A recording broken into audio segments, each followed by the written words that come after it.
दोस्तों, यह कहानी शुरू होती है फिलीपींस के लापू-लापू शहर के माकटान गांव से।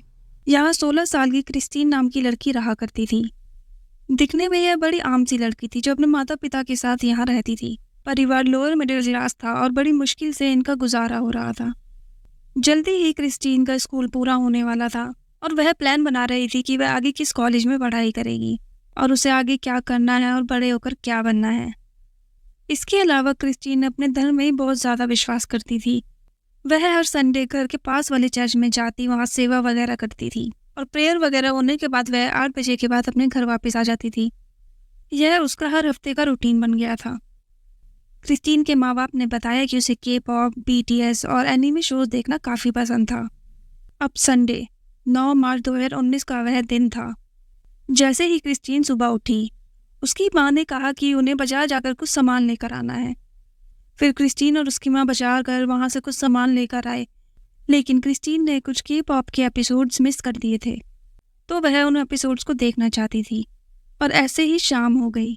शाम के 3:45 बज चुके थे तो क्रिस्टीन ने कहा कि वह पास के चर्च में जा रही है। उसकी माँ ने भी यही कहा कि ठीक है जाओ, पर टाइम से वापस आ जाना। अब क्रिस्टीन चर्च में जाकर वही सारे काम करती है जो उसका रूटीन था और क्रिस्टीन की माँ भी घर के कामों में लग गई। जल्दी क्रिस्टीन के फादर घर पर आने वाले थे तो उनके लिए खाना बनाना था और अब 7 बज चुके थे, लेकिन क्रिस्टीन अभी तक घर नहीं आई थी। क्रिस्टीन की माँ को लगा कि जल्दी ही वह घर आ जाएगी और अब 7:30 बज चुके थे। क्रिस्टीन के पिता भी अब घर आ चुके थे। क्रिस्टीन की माँ ने उसके पिता को बताया कि क्रिस्टीन अभी तक घर नहीं आई है। क्रिस्टीन के पिता ने कहा कि कोई बात नहीं, क्रिस्टीन अभी आ जाएगी। अब 8 बज चुके थे और 8 बजे तक भी जब क्रिस्टीन घर नहीं आई तो उसके माता पिता को उसकी काफ़ी चिंता होने लगी, क्योंकि अब तक वह हमेशा घर आ जाया करती थी, लेकिन आज वह नहीं आई थी। माता पिता दोनों घर से बाहर निकले और आसपास के लोगों से पूछने लगे कि उन्होंने क्रिस्टीन को आते हुए देखा है क्या, लेकिन आसपास के लोगों ने मना कर दिया।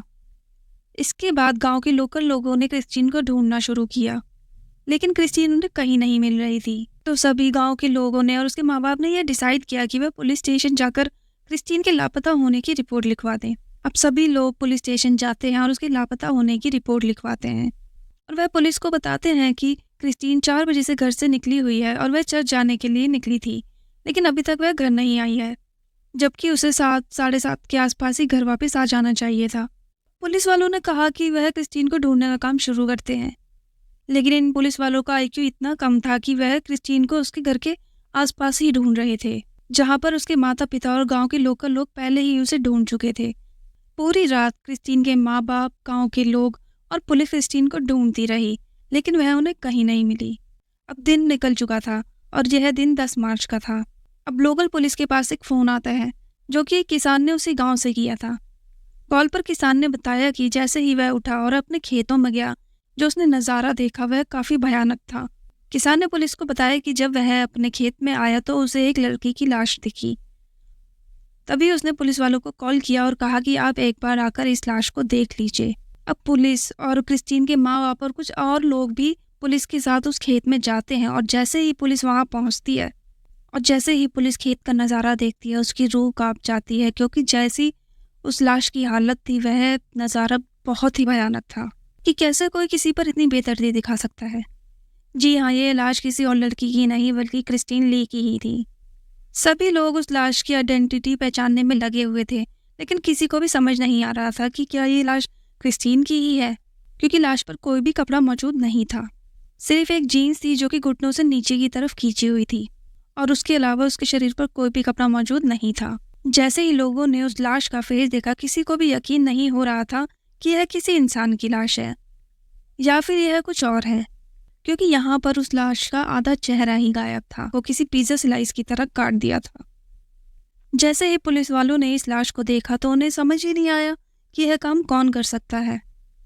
जब उसके माँ बाप ने उस लाश को देखा तो वह पहचान ही नहीं पा रहे थे कि यह क्रिस्टीन ही है या नहीं, लेकिन जब उन्होंने उस जीन्स को देखा तो वह पहचान गए कि यह क्रिस्टीन की ही है और हाथ पैरों को देखकर भी यही लग रहा है कि वे क्रिस्टीन ही है।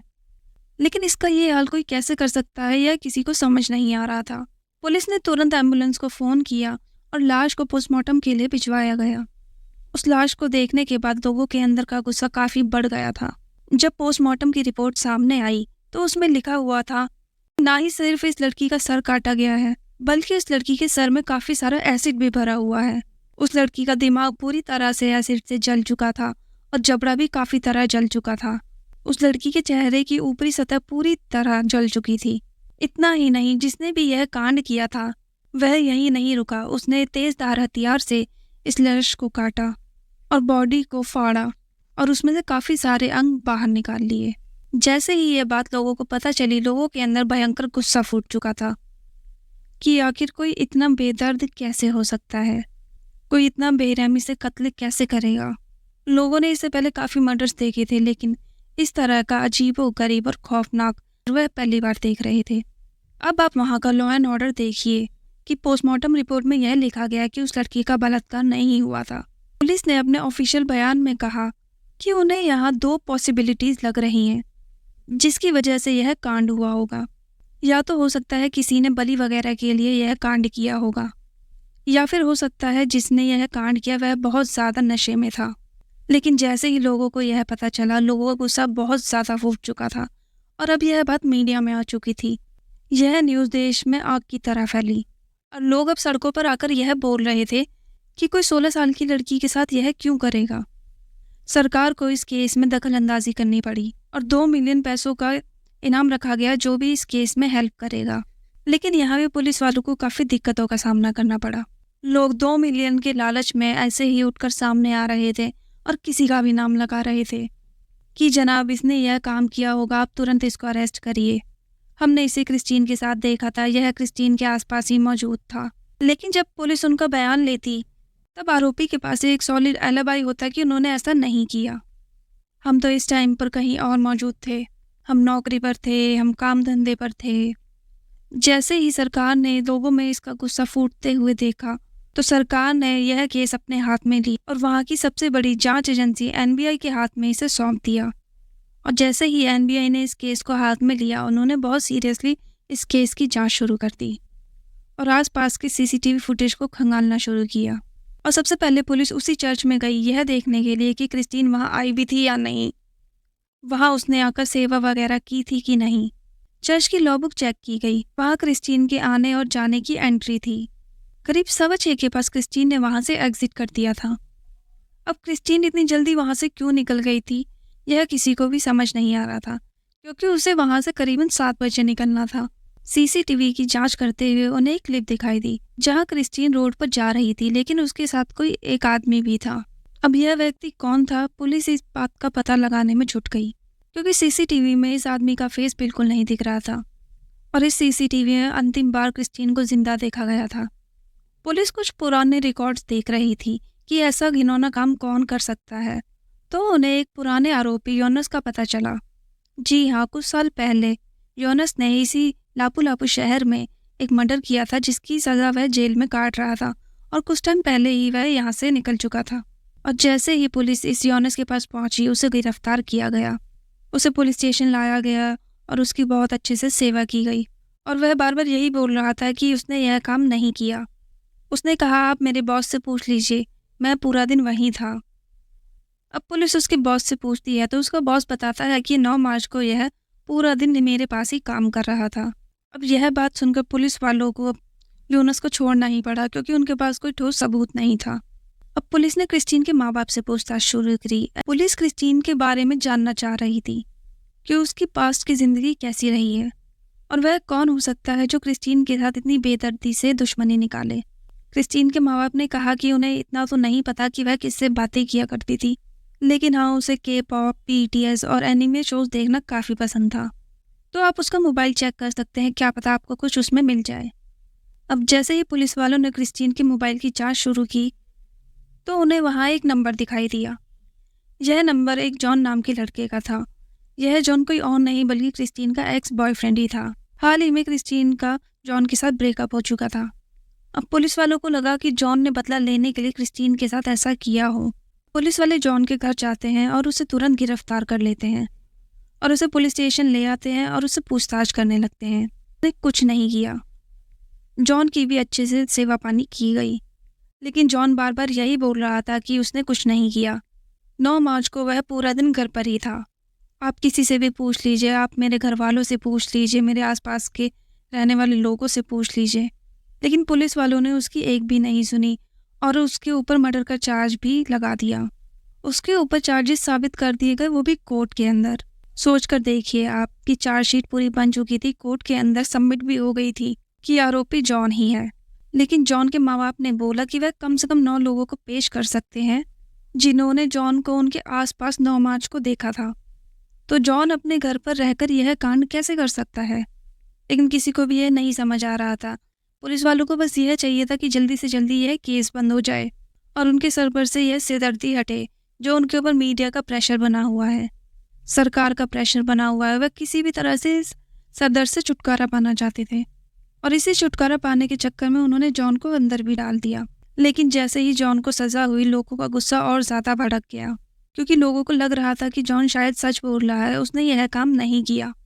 क्योंकि यह काम वही कर सकता था जिसके अंदर बहुत ज़्यादा ताकत हो और जिसके अंदर बहुत ज़्यादा गुस्सा भरा हुआ हो। लोगों का गुस्सा देखते हुए ना सिर्फ कोर्ट को बल्कि एनबीआई को भी अपना फैसला बदलना पड़ा। जॉन के ऊपर लगी सभी मर्डर की धाराएं हटा दी गईं और उसको जेल से बाहर निकाल दिया गया। जैसे ही जॉन बाहर आया, जॉन के माता पिता ने राहत की सांस ली। लेकिन कहीं ना कहीं क्रिस्टीन के माँ बाप को अभी भी यही लग रहा था कि जॉन ने ही यह कांड किया हो और वह यह कांड करके वापस बच निकला हो। अब 2 अप्रैल 2019 का दिन आ चुका था। इस कांड को हुए तकरीबन 22-23 दिन हो चुके थे और फाइनली 2 अप्रैल को क्रिस्टीन की बॉडी को वापस कब्र से बाहर निकाला गया और उसकी सेकंड ऑटोप्सी की गई। और इस ऑटोप्सी में सामने आया कि ना सिर्फ क्रिस्टीन का मर्डर किया गया था बल्कि बार बार उसके साथ बलात्कार भी किया गया था। और जैसे ही ये बात लोगों ने सुनी, उनके अंदर गुस्सा और भी ज़्यादा भड़क गया। वह ना सिर्फ पुलिस और सरकार के खिलाफ प्रोटेस्ट कर रहे थे बल्कि अब आगजनी वगैरह की घटनाएं भी सुनने में आने लगी थी। पुलिस वालों के प्रति लोगों का गुस्सा इतना बढ़ चुका था कि पुलिस स्टेशन से बाहर निकलने में भी डर रही थी। क्रिस्टीन के साथ ना सिर्फ बार बार बलात्कार किया गया बल्कि उसके प्राइवेट पार्ट में एक धारदार हथियार को बार बार घुमाया गया, जिससे बेचारी क्रिस्टीन के इंटरनल ऑर्गन अंदर ही कट चुके थे और यहाँ क्रिस्टीन को इंटरनल ब्लीडिंग स्टार्ट हो गई थी। और यह तब हुआ जब बेचारी क्रिस्टीन जिंदा थी। और सबसे ज़्यादा हैरान कर देने वाली बात तो यह है कि जब उसके सर को काटा जा रहा था तब भी क्रिस्टीन जिंदा थी। अब आप यह सोचकर देखिए कि उस टाइम क्रिस्टीन को कितना दर्द महसूस हो रहा होगा, वह कितना तड़प रही होगी। अब 21 अप्रैल 2019 का दिन आ चुका था और लापू लापू शहर में दिन दहाड़े एक दुकान के अंदर चोरी हुई और किस्मत से उस समय दुकानदार दुकान पर मौजूद था। उसने चोर को देख लिया।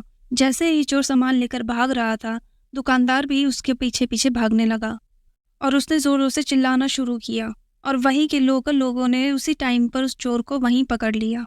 तुरंत ही पुलिस वालों को बुलाया गया। पुलिस ने उस चोर को पकड़ लिया और तुरंत ही पुलिस स्टेशन ले आई और उससे पूछताछ की जानी थी।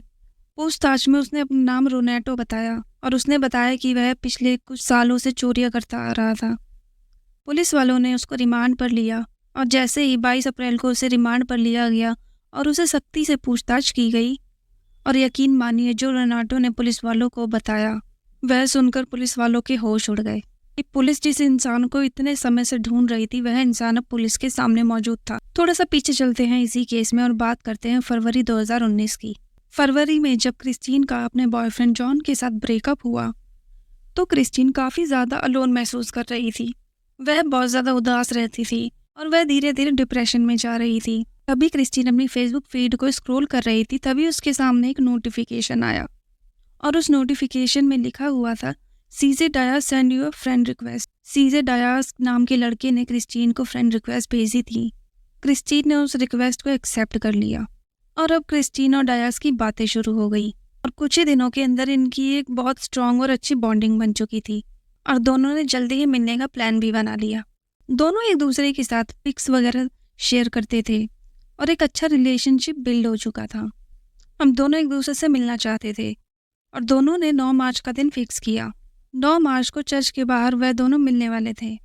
9 मार्च को चर्च से बाहर निकलने के बाद उसने फेसबुक पर अपने दोस्त डियाज को फ़ोन किया कि वह चर्च के बाहर खड़ी है और तुम कहाँ पर हो। डियाज भी चर्च के बाहर ही था। अब 43 साल का एक आदमी क्रिस्टीन को हाय बोलने लगा। क्रिस्टीन शॉक हो गई कि यह आदमी मुझे क्यों हाय बोल रहा है। तभी हाय बोलता हुआ वह आदमी धीरे धीरे क्रिस्टीन के पास आया और उसके सामने हेलो के लिए अपना हाथ आगे बढ़ाया। लेकिन क्रिस्टीन ने उसे हेलो करने से मना कर दिया। क्रिस्टीन ने उससे कहा कि तुम कौन हो? मैं तो यहाँ सीजे डायाज से मिलने आई हूँ। जिसके जवाब में उस 43 साल के आदमी ने बोला कि मैं ही सीजे डायाज हूँ और मैं ही हूँ जिससे तुम इतने टाइम से बातें किया करती थी। जैसे ही यह बात क्रिस्टीन ने सुनी वह एकदम हैरान हो गई कि यह नहीं हो सकता, कि मैं तो जिससे बातें करती हूँ वह तो तकरीबन 23-24 साल का लड़का है और ये तो एक 43 साल का आदमी है। दोनों के बीच उस समय काफ़ी तू मैं हो चुकी थी। क्रिस्टीन अब तक जिससे बात करती हुई आ रही थी सीजे डायाज, वह एक फेक आईडी थी और यह फेक आईडी किसी और ने नहीं बल्कि उसी चोर रेनेटो ने बना रखी थी।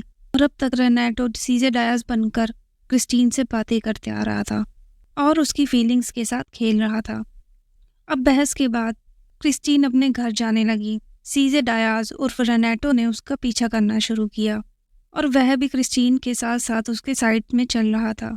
और जो सीसीटीवी में फुटेज सामने आई थी वह कोई और नहीं, ये रेनेटो खुद ही था। वह बार बार क्रिस्टीन को समझाने की कोशिश कर रहा था कि मुझसे गलती हुई है कि मैंने तुमसे फेक आईडी बनाकर बात की, लेकिन मेरी फीलिंग्स तुम्हारे लिए बिल्कुल ट्रू हैं। वह बार बार क्रिस्टीन को समझा रहा था कि तुम मुझसे मिलो, मुझसे बातें करो और ऐसे गुस्सा होकर मत जाओ।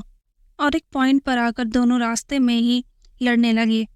लेकिन इस टाइम पर भी रेनेटो बहुत ज़्यादा नशे में था और इसी नशे में उसे कुछ समझ ही नहीं आया कि वह क्रिस्टीन के साथ कैसे डील करे।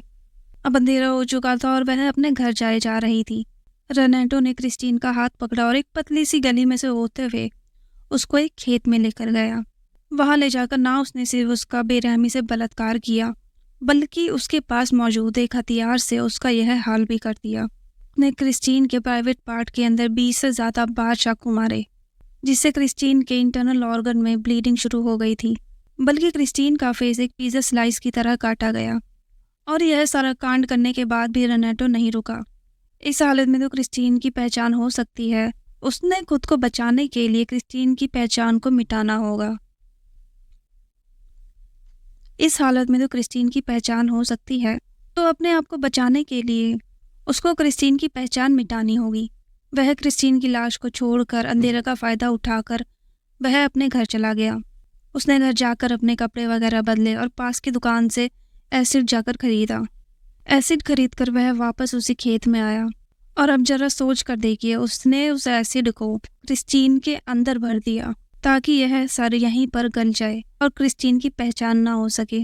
जैसे ही पुलिस ने यह बयान सुना, पुलिस को विश्वास ही नहीं हुआ कि यह आदमी ऐसा काम कर सकता है। अगले दिन पुलिस ने उसे कोर्ट में पेश किया और उसके घर से वो कपड़े भी बरामद किए गए जिसे पहनकर उसने इस कांड को अंजाम दिया था। कोर्ट में भी उसके खिलाफ केस चल ही रहा था।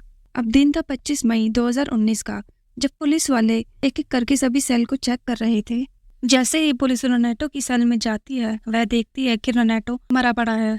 जी हाँ, रेनेटो यानेस ने खुद को फांसी लगा ली थी और पुलिस ने सबके सामने आकर यह कह दिया कि रेनेटो अब इस दुनिया में नहीं है। क्या सच में रेनेटो ने आत्महत्या करी थी या कुछ और बात थी? आप समझ ही सकते हैं, क्योंकि पूरे देश का गुस्सा उस पर फूटा पड़ा था। अब रेनेटो इस दुनिया में नहीं था, लेकिन वहाँ की जनता मृत्युदंड कानून को वापस आने की बात कर रही थी। यह बहुत ही दर्दनाक स्टोरी थी क्रिस्टीन ली की, जो मात्र 16 साल की लड़की थी। दोस्तों, आपको यह कहानी कैसी लगी नीचे कमेंट बॉक्स में ज़रूर बताएं।